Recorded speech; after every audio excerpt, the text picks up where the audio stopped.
নমস্কার বন্ধুরা, আরডিএন ব্লকে আপনাদের সকলকে জানাই স্বাগত।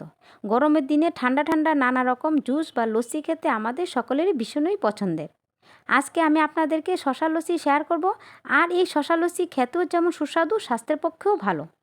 কিভাবে বানাবো দারুণ সুস্বাদু শশা লস্যি, সেই ভিডিওটি আমি এখন আপনাদের কাছে শেয়ার করব। শশা লস্যি বানানোর জন্য প্রথমে নিয়েছি কেটে রাখা 1 বাটি শশা। এখন এগুলিকে মিক্সিং জারে দিয়ে দিলাম। আর এখানে দিয়ে দেব বাড়িতে তৈরি করা বাদামের দই।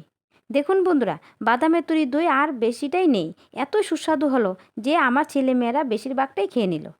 এখন এটুকুই আছে। আর এদিকে আমার স্বামীও বসে রয়েছে লস্যি খাওয়ার জন্য। এরপর দিয়ে দিলাম একটি কাঁচা লঙ্কা, এটা পুরোপুরি অপশনাল। তারপর দিলাম বাড়িতে তৈরি পুদিনা পাতা। আর দিয়ে দিচ্ছি 8 থেকে 10টা মতো বরফের টুকরো।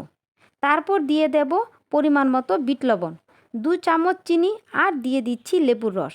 বন্ধুরা, এখন সবগুলিকে ব্লেন্ড করে নেব। তো দেখুন বন্ধুরা, আমার এই শশার লস্যি একদম তৈরি। এটাকে এখন আমি গ্লাসে ঢেলে নিচ্ছি। এখন গ্লাসের উপরে আমি একটি করে লেবুর সাইজ দিয়ে দিচ্ছি। আর দিয়ে দিচ্ছি পুদিনা পাতা। আমার এই শশার লস্যি কিন্তু একদম তৈরি। এখন আমার স্বামীকে এই ভিন্ন ধরনের শশার লস্যি সার্ভ করলাম। আমার স্বামী তো বলল দারুণ হয়েছে।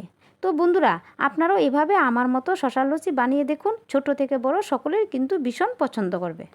তো বন্ধুরা, আমার এই ভিডিওটি আপনাদের কেমন লাগলো তা অবশ্যই কমেন্টের মাধ্যমে জানাবেন। ভালো লাগলে লাইক শেয়ার করবেন। আর হ্যাঁ, আমার এই ছোট্ট পেজটিকে সাবস্ক্রাইব করতে ভুলবেন না। তো আজকের ভিডিওটা এই পর্যন্ত।